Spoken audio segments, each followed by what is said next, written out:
जो बाबा साहब भीमराव अम्बेडकर जी ने हमें संविधान दिया है, यही हमारा 100 कोड है। बीजेपी के लोग नफरत आपस में लड़ा करके, एक दूसरे के खिलाफ साजिश कर करके समाज में खाई पैदा करके वोट पाल रहे हैं।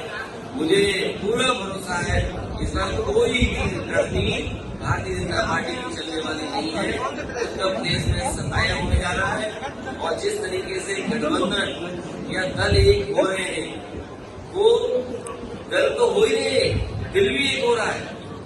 और वो जो दल थे, केवल दल नहीं थे, पूरा देश में इकट्ठा था।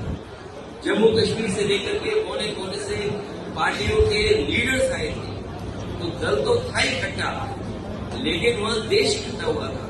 इस भारतीय जनता पार्टी का आने वाले समय में सफाया होगा और सफाई की वजह से आपने देखा नहीं कितना डरे हुए लोग हैं। उनकी भाषा देखिए आप, उनके नेताओं की भाषा देखिए आप, क्या भाषा बोल रहे हैं।